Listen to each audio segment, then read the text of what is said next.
Assalomu alaykum qadrli tomoshabinlar. Bugun men siz bilan shunday muhim mavzuni muhokama qilamanki, bu mavzu har biringizga, har bir oilaga bevosita taalluqli bo'lishi mumkin.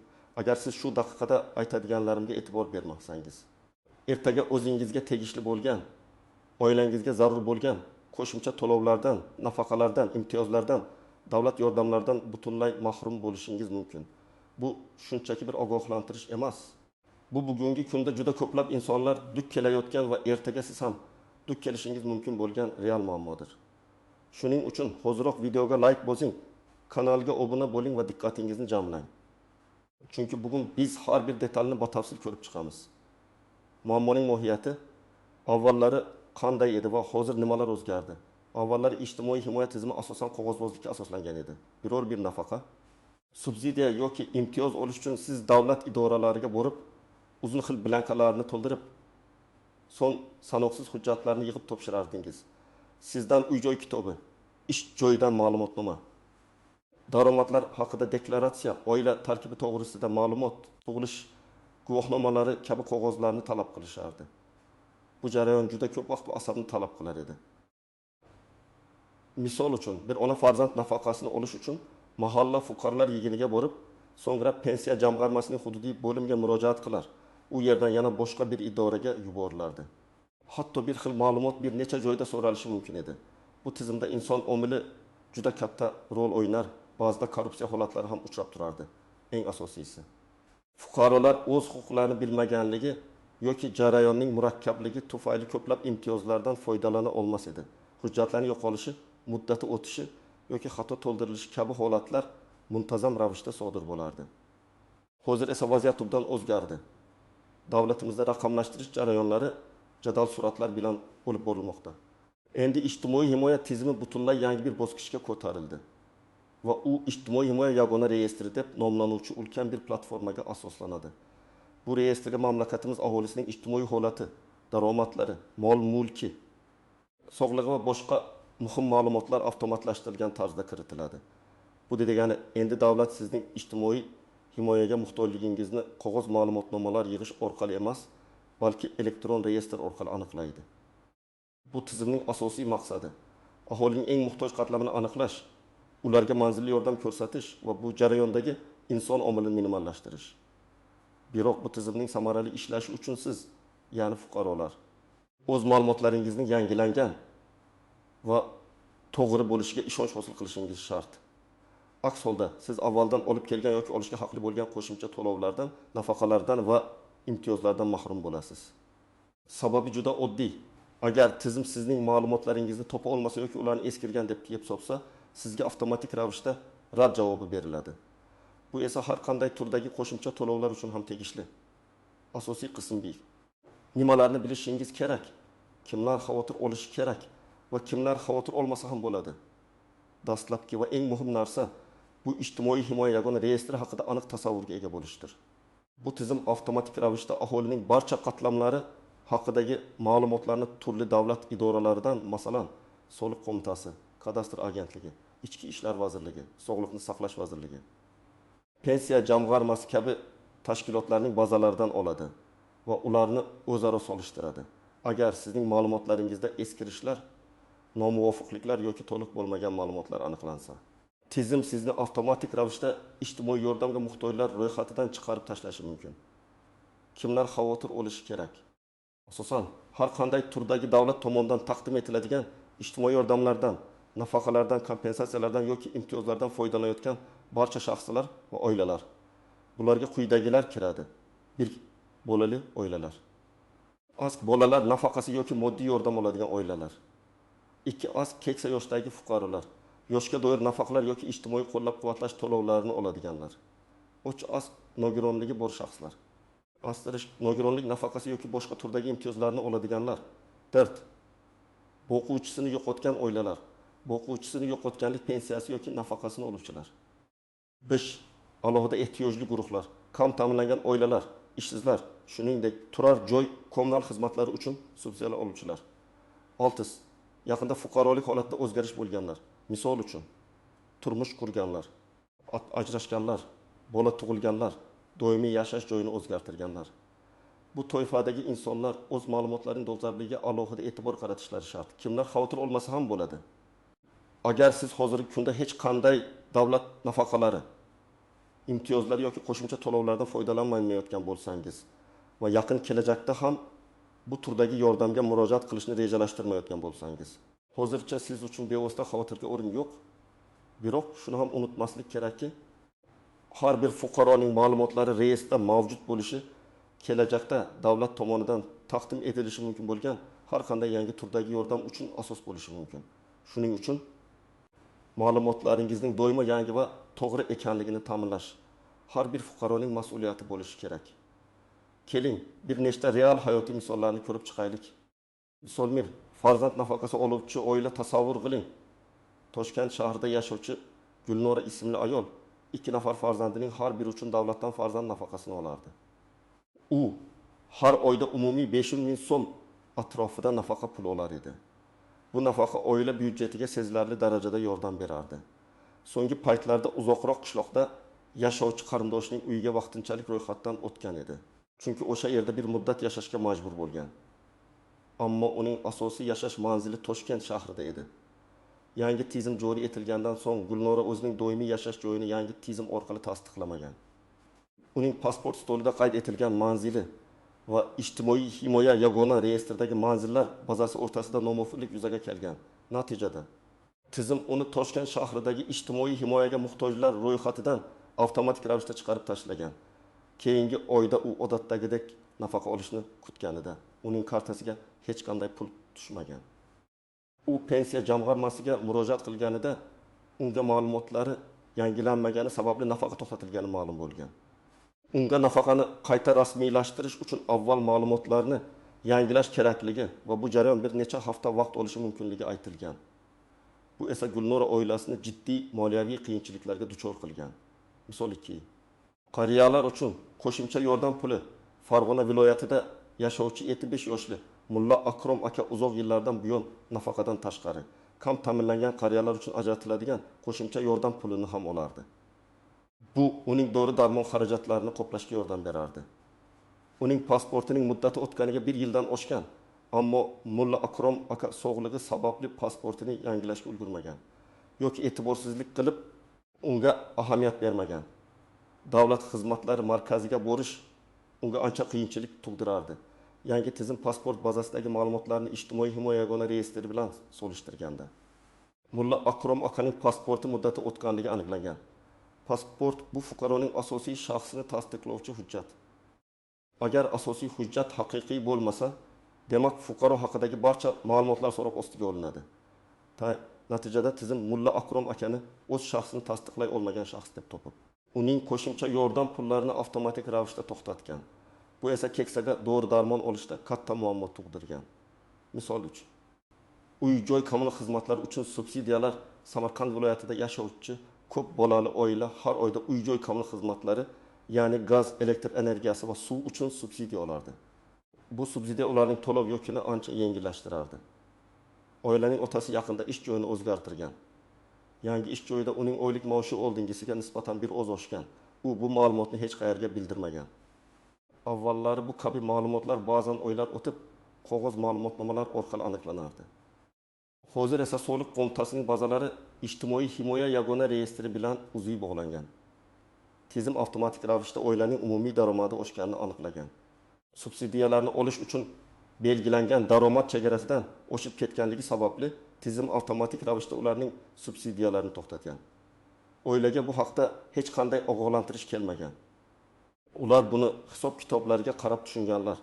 Endi ular subsidiyasiz to'liq narxda to'lashga majbur bo'lishgan. Bu esa ularning oilaviy byudjetiga kutilmagan zarba bo'lgan. Bu misollar shuni ko'rsatadiki, tizim avtomatlashtirilgan bo'lsa-da, fuqarolardan ham ma'lum darajada mas'uliyat va hushyorlik talab etiladi. O'z ma'lumotlaringizning dolzarbligini nazorat qilib turish bugungi kunda har bir fuqaro uchun zaruriy odatga aylanishi kerak. Asosiy qism 2. Qoidalarning istisnolari, tuzoqlar va noaniq nuanslar har qanday tizimda bo'lgani kabi ijtimoiy himoya yagona reyestrida ham o'zining istisnolari, kutilmagan holatlar va e'tibor berilishi lozim bo'lgan nuanslar mavjud. Ularni bilish sizni ko'plab boshog'riqlar va yo'qotishlardan qutqarishi mumkin. Bir texnik nosozliklar va tizimdagi xatolar, tizim qanchalik avtomatlashtirilgan bo'lmasin, texnik xatolar va nosozliklar yuzaga kelishi mumkin.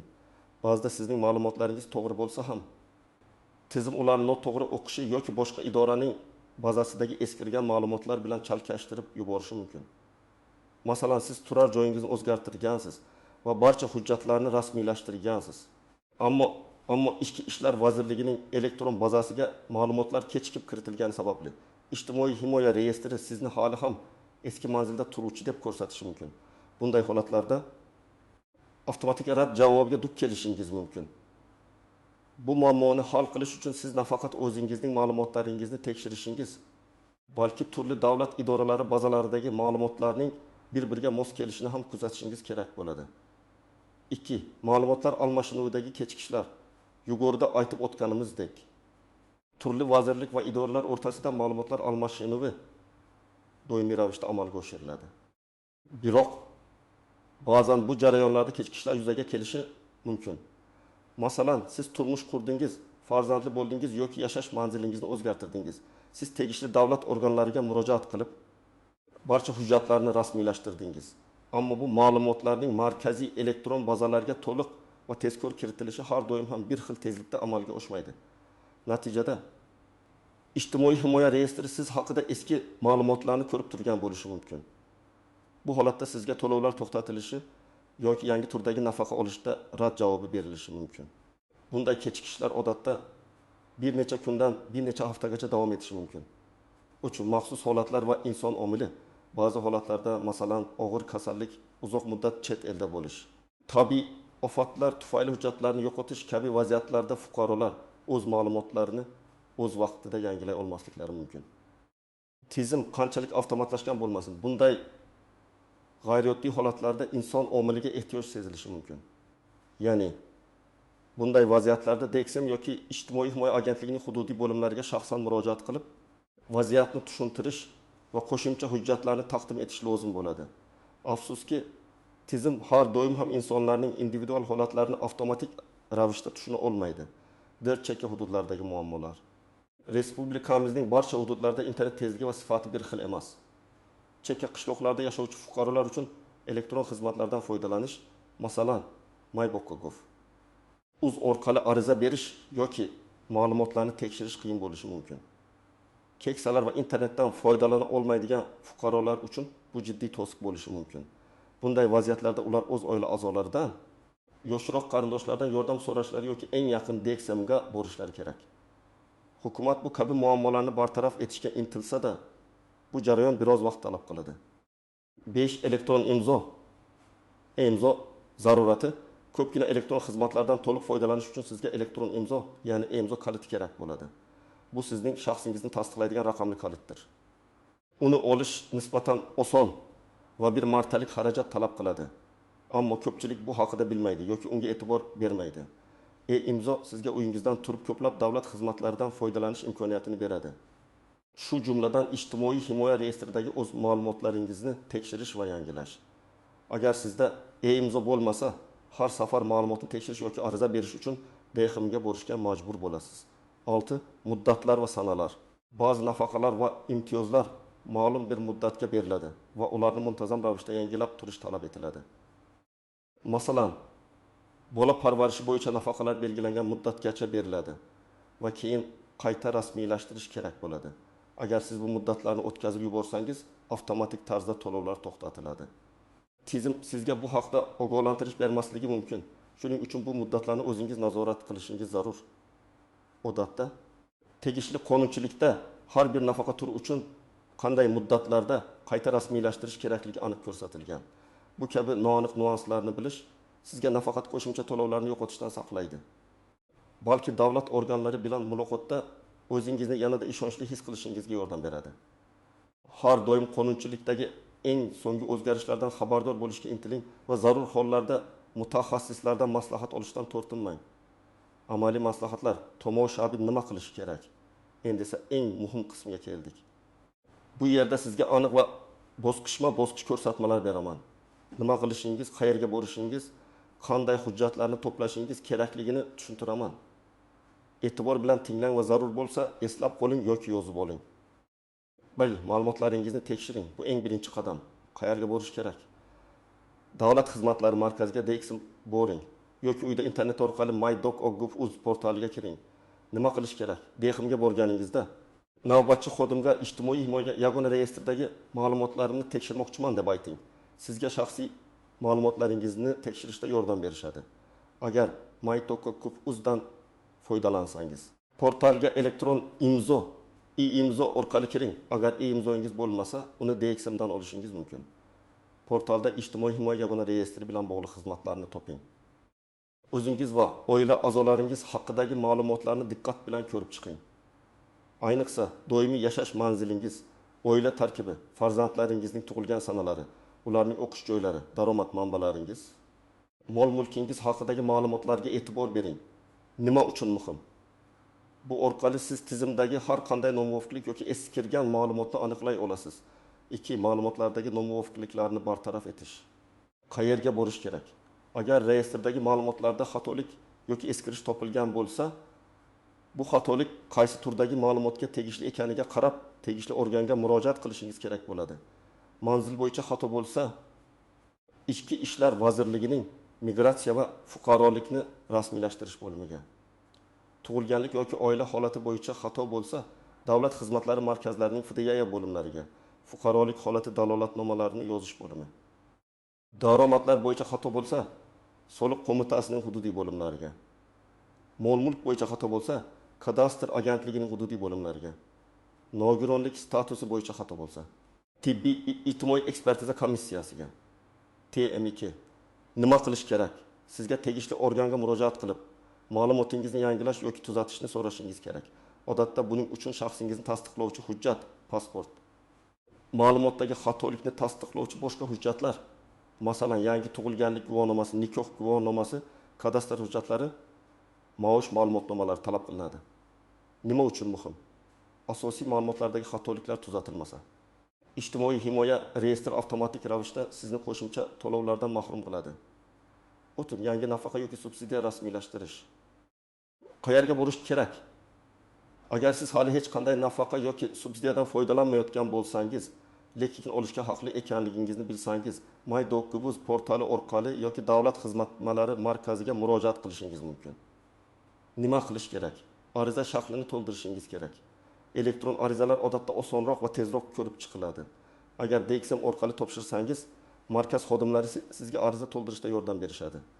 Elektron platforma orqali ariza topshirganingizda sizning ma'lumotlaringiz avtomatik ravishda ijtimoiy himoya reyestri bilan solishtiriladi va qisqa muddat ichida sizga javob beriladi. Odatda arizaga biror bir qo'shimcha hujjat talab qilinmaydi.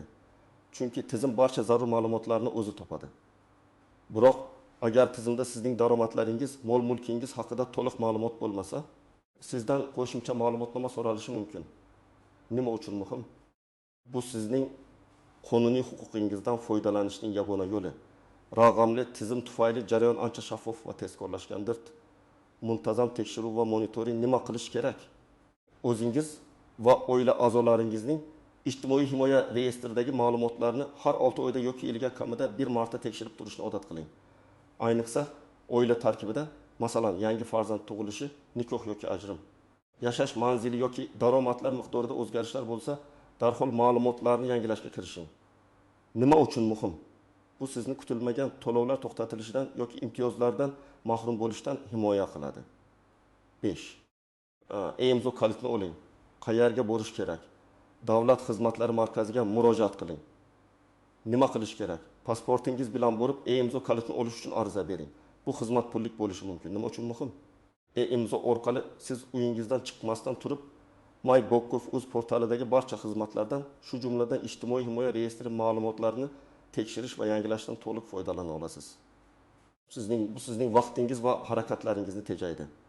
Bu ko'rsatmalar sizga ijtimoiy himoya tizimida o'z huquqlaringizni himoya qilish va qo'shimcha to'lovlardan mahrum bo'lmaslik uchun yordam beradi. Esda tuting, hozirgi tizim sizning faolligingizni talab qiladi. Xulosa va yakuniy ogohlantirish aziz do'stlar, bugun biz biznes va paterayta to'pladik. Ular siz bo'lmasa, siz qo'shimcha to'lovlardan mahrum bo'lasiz degan juda jiddiy mavzuni muhokamaga qildik.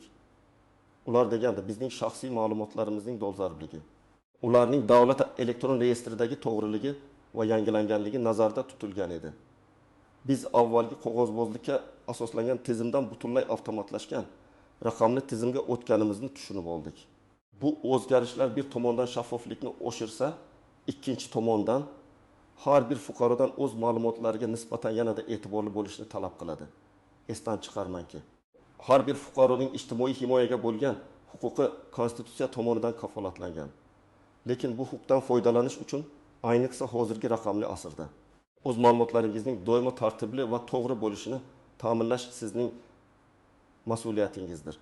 Agar siz bu oddiy qoidalarga rioya qilmasangiz, yuqorida keltirgan misollardagi qahramonlar kabi kutilmaganda o'zingizga tegishli bo'lgan har qanday qo'shimcha to'lovlardan, nafaqalardan va imtiyozlardan mahrum bo'lishingiz mumkin. Keyin esa bu muammoni hal qilish uchun ko'proq vaqt va kuch sarflashingizga to'g'ri keladi. Shuning uchun hoziroq bu videoni ko'rganingizdan so'ng videoda aytilgan barcha amaliy maslahatlarga amal qiling. Eng avvalo o'z ma'lumotlaringizni tekshirishdan boshlang. Bu sizni kelajakdagi ko'plab bosh og'riqlardan qutqaradi. Ushbu mavzu bo'yicha sizning qanday fikrlaringiz bor? Sizningcha bu tizimning afzalliklari va kamchiliklari nimada? Siz bunday muammolarga duch keldingizmi? O'z tajribalaringizni izohlarda yozib qoldiring. Bu boshqa tomoshabinlar uchun ham foydali bo'lishi mumkin. Videoga like bosishni va kanalga obuna bo'lishni unutmang. Keyingi videolarda ko'rishguncha xayr.